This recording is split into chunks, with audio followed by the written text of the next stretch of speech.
Welcome to Marvel Vision, a podcast about Marvel, the MCU, and right now the trailer for Doctor Strange in the Multiverse of Madness. I'm Alex. I'm Justin. I'm Pete.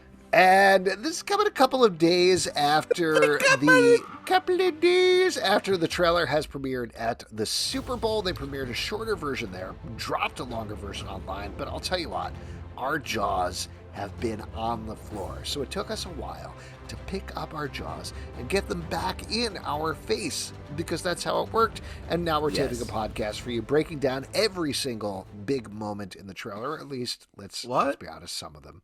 We're going to go frame by frame through the trailer. This is going to be a 2-hour-long podcast as we break it down frame by frame. So Pete, take it away on frame number 1. Go. Yeah, don't promise things we're not going to do. We're going to talk a little bit about the trailer. This trailer has done nothing but make me stressed out for this movie. I'm really worried about what kind of movie this is going to be and why we're going to spend time in an altered universe that's not our universe, and we're going to care about these characters that aren't real, and then it's just going to end. They are real. They're in the trailer. It's a documentary. Pete, you are famous for your movie stress. Trailers stress you out because it's not the full movie. It's just a shortened version of it. What does it all mean? It doesn't add up. Let me ask you a question, Pete. So overall, this trailer, we get to see a lot of different things, and we're going to see the evil ass Doctor Strange from the fucking animated What If that was shitty as fuck. Okay. Calm it down with the cursing just for 1 second. You're coming in hot here already. What I was going to say is that... Don't tee me up! We get to see a lot of things going on here with Doctor Strange. With Wanda, of course, is a big part of the movie. We get introduced, though we saw her in the teaser that was at the end of Spider-Man just like No 10 Way minutes Home. of it. She's the second. She's there. America Chavez is also a big part of it. And we get to see a lot of other things here, from Easter eggs to alternate realities to teases and other things. And as usual, the thing that's very tricky with breaking down a trailer like this is Marvel lies. And what I mean by that, we've talked about this on the podcast before, is maybe going back before, but at the very least going back to the Captain America Winter the Soldier trailer was the name of the movie. Winter of the Soldier. It is Imagine Winter of the Soldier. I'm very cold. There was a shot where they had Natasha going up to somebody with a sheet over their face. It was digitally edited. In the movie, we actually saw that it was Nick Fury that was died. They were hiding it. So ever since then, they've gotten more and more liberal with changing footage for trailers, tweaking things, changing characters out, excising them. Sometimes people are able to figure it out. Like, I remember there was an Endgame trailer where everybody was able to figure out, based on the spacing of how everybody was standing, that, like, there's another character there. You're missing a character in the middle there that you digitally edited out. And certainly there's a lot of that seems to potentially be going on with this trailer. So there are things we know. There are things we don't know. There are things that may be faked or unreal. But ultimately, I'm curious, Pete, this is all preamble to saying, since you're nervous about this trailer, you're not a big horror movie guy. This is potentially Sam Raimi, who's directing the movie, coming back to horror. He's famously done Evil Dead. He did Dragon. Yeah, but Evil Dead's a more funny horror, which I can sit in. But yeah, I'm worried about how this looks like horror, which would not be enjoyable for me. But what you said gave me hope, because maybe this is all just a fake. We're going to get a Throg movie. You know what I mean? Like 3 hours of just... That's maybe a little beyond the fake that I was talking about, but I don't know. We'll see. Justin, the Thor frog. Yeah. Since we've covered Pete's broad thoughts about this, what are your broad thoughts about this trailer? I mean, this trailer is very exciting. I think it feels very different from other Marvel trailers. There's not a pressure to have some like one-liners and quips in here. It feels like it's fully like this movie is like twisted. We're gonna put Doctor Strange through like some very like bad situations. It's visually very like twisted with like we're sort of in some like surreal painting style backgrounds, and it looks like a horrible trip gone wrong. And I think that's what it is, because Doctor Strange messed up. The premise of the movie seems like, hey man, you blew this and you need to fix it or try to fix it, and there's a price to be paid for that. So this is my first question about this trailer, and this is something obviously we won't know until the movie. It also ties into one of my big worries about the movie right now, which is you're worried. I am worried. I mean, I think the two things that worried me, and then I'll get to my big question about it. The two things that worry me is I still worry about multiverse overstuffing things with just a nonstop parade of cameos and Easter eggs and other things. Spider-Man No Way Home did it, like we talked about on our podcast. Did it well. They did it well, but it was like, how did you do this? I think we used the phrase magic trick to talk about it, because it really was so impressive to watch that movie and be like, oh, you kept it focused on Tom Holland's Spidey, despite all these things going around him, made everything feed into that, and that's what made this movie work. It's a trailer for Doctor Strange 2, mind you, so it's only 2-ish minutes of footage, but it's the same sort of thing. I still have that worry of like, there's that temptation to make it into, and I know, Pete, this is your favorite movie of the past year, but there's the temptation to make it into Space Jam 2, where it's just a nonstop parade of cameos and Easter eggs that don't necessarily serve the plot or the emotional intent of the character. But if it all ties back to Doctor Strange, that's great. So, like, that's my first worry about it. You're putting up a little figure, Justin. Well, let me say, I hear that worry, but I actually think, to me, this feels pretty focused. We saw some imagery of characters, and maybe we can get into this a little bit. Like, we saw what I thought was potentially Wundagore Mountain, and my first reaction, because of the Wanda of it all, which is a deep comic book reference where, like, they're talking cows and stuff. But it's actually not that. It's the mystical training place. Yeah, Camertage.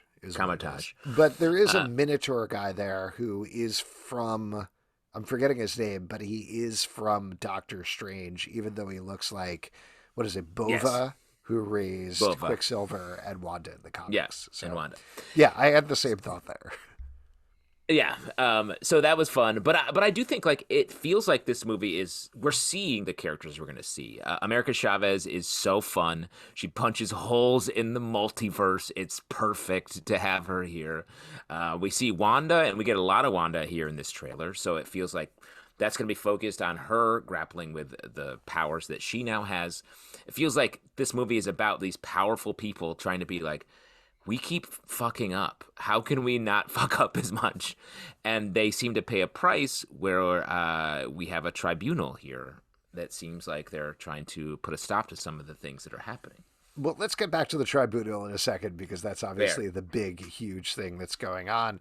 The other thing that concerns me is Doctor Strange, the first movie, was fine, right? Like, it was a pretty good movie, because all Marvel movies are pretty good and they're pretty watchable. There are none that are actively bad, I don't think, at this point. You know, I'm sure people could argue that, but for the most part, it's like, yeah, I'll watch this again. This is all right.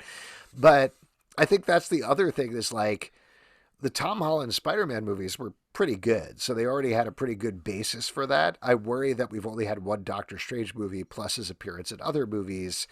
What have we necessarily set up there? You know, so maybe on a more positive side, maybe it's a clean slate of like, they can do whatever they want. On the more negative side is they don't have quite enough set up there to give it the emotional heft of Spider-Man No Way Home. But I would argue that like the Marvel enterprise it's not movie to movie. It's about the whole enterprise moving forward. And the Marvel movies and television shows since Doctor Strange have advanced intensely. And this movie feels like it's a product of the whole creative project moving forward. Mm-hmm. Yeah, I guess that's fair. So I guess I'm saying I'm less worried than you are. Yes. Yeah, I think I would rather come in cautiously nervous and be impressed by it more than anything else is, I guess, what I'm coming at. But I don't know. Why don't we talk through some... Yeah, go ahead, Pete. I'm just wondering, like, because this set up as, hey, do you want to watch Doctor Strange, like, almost lose his mind? And then maybe a bunch of people get on him about, like, how he uses his magic and how he's fucking up? And the answer for me is no, I don't want to see that movie. I would rather see something else. So I'm a little worried about what it's going to be. And, you know, like, cool cameos and things are cool, but, like, I don't see a lot of characters in a good position to win or to come out of this okay. And I'm really worried about the ramifications of that. Well, I think that ties into a big question that we should talk about at some point, which is who is the actual villain of this movie. But the question that I wanted to ask you guys first, which I think everybody is kind of assumed online just because of Marvel continuity, that the thing that they're talking about in this trailer where Stephen Strange has screwed up, Wong calls him out on it. At a certain point, Mordo calls him out on it too, is breaking open the multiverse. Is this the spell from Spider-Man No Way Home that they're responding to, or is there potentially something else that happens in the movie in Doctor Strange and the Multiverse of Madness that causes this? I was thinking about this a lot, and I think it could be No Way Home, and that feels like very intensely tied to what's going on. But we get this shot in the movie of Doctor Strange's love interest getting married to what looks like another man. Mm-hmm. It may be that we're getting a little bit of what we saw in the What If, Doctor Strange, you know, rewriting the world because of love, because of his feelings. So I think that might be. It may be like a new mistake he makes opening up the multiverse to try to... And that's what the animated show romance kind of explored, is like what he's willing to go through for his relationship. Yeah, so the character is Christine Palmer. It's played by Rachel McAdams, and I agree with you. Rachel McAdams, what a great actor! Rom-com lead. I hope it's the latter thing you're saying, Justin, because one of the things that Marvel has done so well is, even with this ongoing story, has made each thing its own thing. So for them to start off be like, Doctor Strange did this thing that brought through all these villains in Spider-Man No Way Home, and it destroyed the Statue of Liberty, and here's what happened with Spider-Man, and then you cast a spell and it erased all of those things. It's like, that's too much weight at the beginning of the movie versus him being like, multiverse exists. I guess I could make a little tweak here to this wedding. Like you're saying, that to me feels like such a stronger choice at the beginning of the movie. I would be more excited. A bigger mistake as well. It's fully his mistake and not Peter Parker.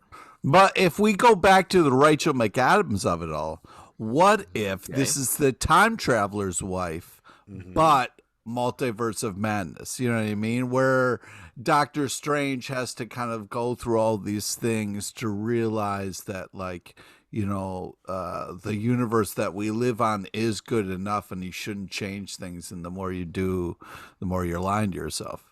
Like the Notebook sequel that I wrote, where they travel back in time and don't get together. The Time Traveler's Notebook, yeah, that's right. I remember that. So yes, I agree that would be a stronger choice. Why don't we jump ahead? We should definitely get back to the villain in a second, but the big thing in the trailer that we've been talking for 14 minutes here, we should probably get to is let's get to it, because this is a big thing that made everybody lose their minds during the Super Bowl. Is during the trailer, at a certain point, it seems like, obviously we don't know if this is exactly how things happen, but it seems like Mordo is working with somebody to arrest Strange. He gets taken by a bunch of robots that look like Ultrons to some sort of room. There's 6 chairs in the room, 2 people sitting there, 1 person walking across, 1 person blocked. And then when they have the reverse shot of the person who is blocked, we only get to see their shoulder and the side of their head, very blurry, but they say, we should tell him the truth. And that person very clearly is Patrick Stewart. Yeah. So what do you think is going on here?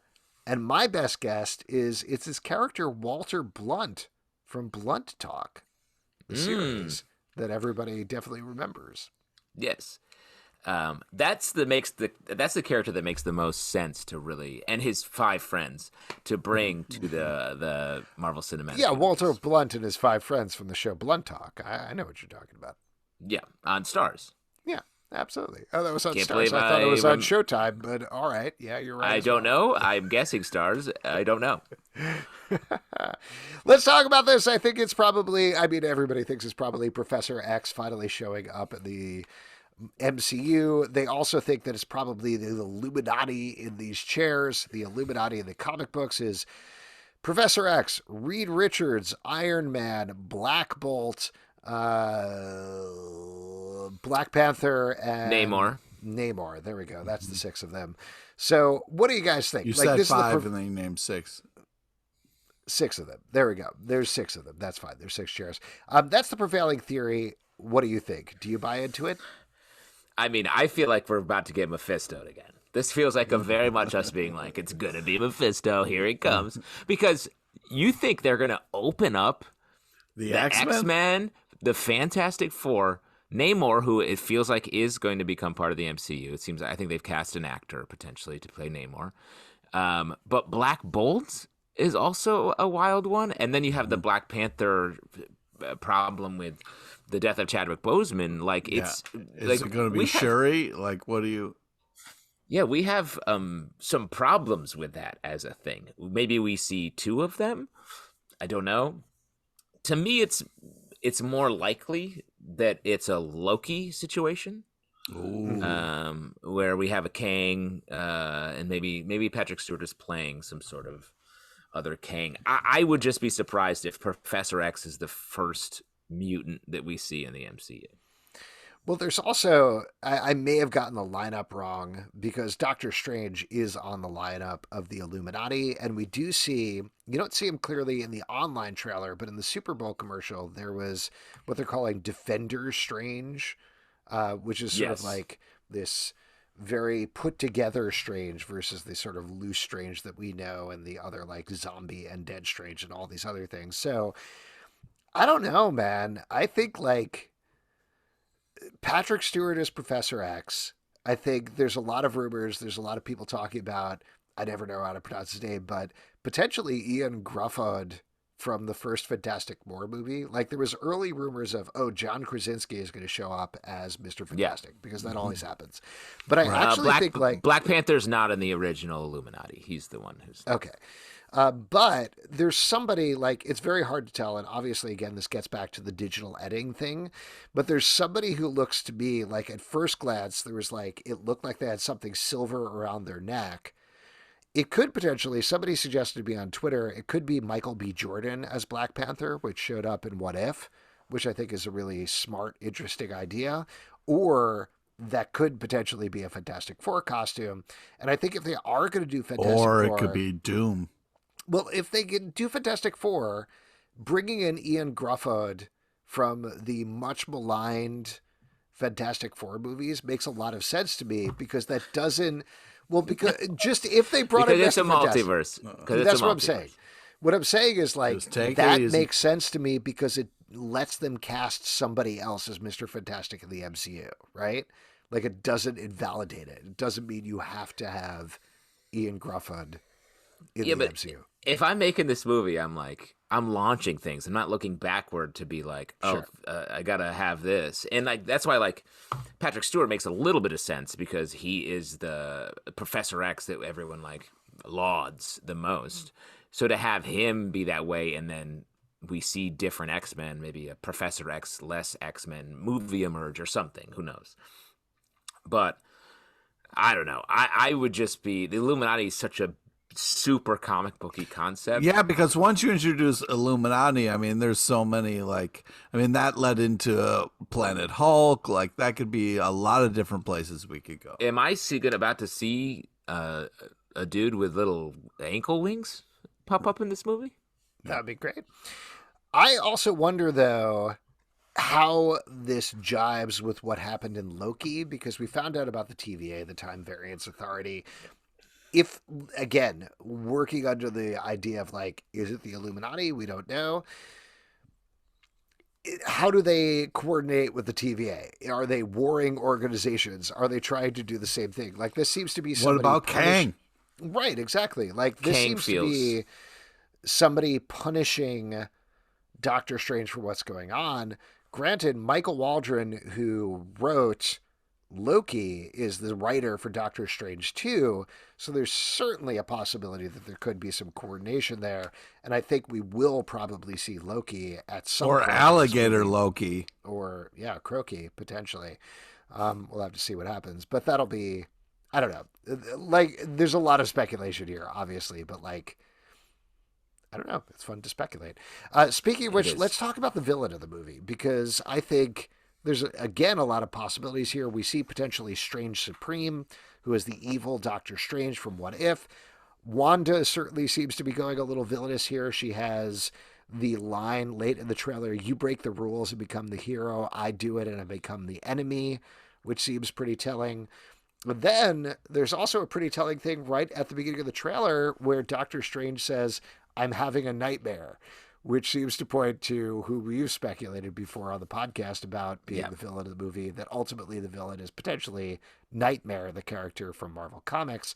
What do you guys think at this point? Again, based on 2 minutes of footage. My because I like Nightmare as a villain, as the villain here. But it feels like a feint to me. My gut says Doctor Strange, our Doctor Strange, is the villain. He's the one that makes exactly. the mistake. Yeah, And he has to go on a journey to try to repair his mistake. So it's his problem at the beginning is the thing he has to solve at the end. it seems like maybe he'll have to fight like a bunch of versions of himself, or the evil version of himself, or something. I do think on the Wanda front, there's been a lot of talk about, ooh, she's going to turn evil. And I think we had the same discussion during WandaVision. We I did. don't think so. I think No, I don't think so. she's going to get up to the edge of evil. She's going to do things that are wrong to get her kids back, potentially, but ultimately be a hero at the end here, whatever happens. Yeah, I think she's on the same path. She's made mistakes in the past, and she's trying to fix them, and that puts her as a sort of happy companion to Doctor Strange on this journey. Yeah. A couple of other things that have been speculation that I'll read through here. So there's a scene of somebody fighting Wanda. They're glowing. They're orange and blue. There's been a lot of speculation about this. Initially, there was like a very blurry picture that went up, and this is a potential spoiler. I'll throw it out there. If you don't want to listen, don't want to listen. But there is a possibility that Tom Cruise will show up as Iron Man in this movie. And the reason I say that is he was initially rumored to be Iron Man before Robert Downey Jr. was cast, so they might be playing off of that. So people saw this and they're like, oh, it's totally Tom Cruise as Superior Iron Man. Tom Taylor, the writer who created Superior Iron Man, riffed off of that a little bit. But I'll tell you, I looked at HD pictures of this. And it's, I downloaded the trailer and Did you go down a hole with this? I went down a little bit of a hole, but to me, it's very clearly Lashana Lynch who played Maria Rambeau, and I think she is probably an alternate universe version Captain Marvel in this. Would be my best guess. That would be awesome. That's sort of where my feelings are as well. The only other thing that I sort of liked, the theory out there, was that it was a Nova or Nova, the character, because the sort of the pattern on the character's torso was very Nova-esque. And I love Nova from the comics, but I think it has to be a Rambeau. I think so too. There was also a rumor that, maybe it's, or a speculation that maybe it's Jean Grey as the Phoenix. And maybe they digitally edited it out. No. But I think like Captain Marvel makes sense. So I think we're going to see that. There's also the big monster. This was a thing that was a little bit of confusion, but I think even we said that it was probably Shuma Gorath when we talked about it the first time, which is a Doctor Strange villain. It's actually a character called Gargantos, which is a Namor, the Submariner villain from like one issue of the comic back in the 1960s. They're both tentacle monsters. It doesn't really matter. I'm just mentioning it. A neat thing that happens in the trailer that a bunch of folks caught on to that I thought was very cool. So there's that scene of Wanda talking to Doctor Strange when she's in that very nice grove and she's clipping the trees and turns around. Later on, when she gives the "you break the rules" line, it's the same exact shots, except she's normal Wanda in one shot, and she's Scarlet Witch in the other shot, and it's all red and broken up.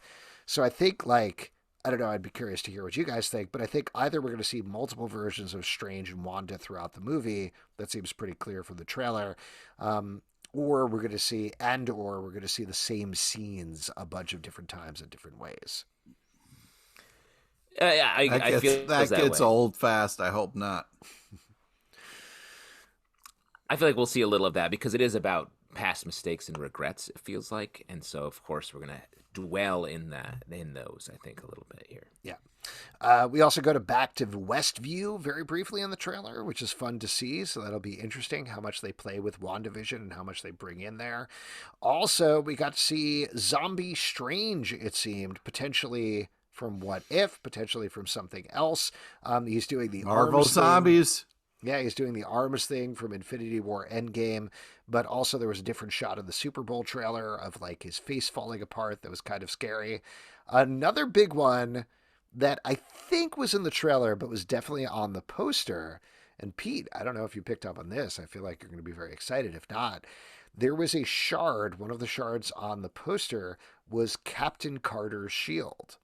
Oh, nice. So chances are, and I don't know what you guys think, but chances are we're probably going to see Haley Atwell as live action Captain Carter in this movie. Yeah, right? Come on. I mean, that's very fun. That is very fun. That's right out of the What If stuff. Here's one that I feel very dubious about it. I definitely want to get your guys' input on. As people were combing through the poster, and I will say the guy who managed the team who designed the poster hit me up on Twitter to be like, there's a slew of Easter eggs that we put into this poster. But a couple of people looked at the shard, one of the shards, and it's super blurry. And to me, it looks like two white dots. But they were like, that's Deadpool. Deadpool is on this poster. Deadpool is definitely in this movie. What do you think? Pete is grabbing his head and losing his mind right now. What do you think the possibilities that we see Deadpool in this movie are? Pete? Well, I mean, you got to get Deadpool in the Marvel kind of like movies at some point. I guess in this madness, that's a good kind of introduction, but holy shit, that would blow things wide open for possibilities. I think maybe on a little like shard of multiverse that flies by, we'll see a little Deadpool being like, hey, but yeah, because they got close to one of the shards next to the one that they thought was Deadpool, and it definitely looked like a chimichanga. There it is. Interesting. A lot of speculation. A couple of other quick things just before we wrap this up here. This is just not a little thing. This is a big thing, but in the credits, and they had revealed this before, Danny Elfman is doing the music for this. I just think like Sam Raimi directing, Danny Elfman doing the music. That's great. I'm very happy. Very about fun. That. That's awesome. And two little shots that I wanted to call out in particular that I thought were really interesting. There's a shot of Wanda with her energy frozen, and it zooms into her eyeballs, and we see two what look like cells with one person in it. There were two things that I thought about there. One, somebody, again, hit me up on Twitter about this because I couldn't figure it out. They felt like maybe it was the Hydra prisons that she was in with her brother. So it was her in one prison and another.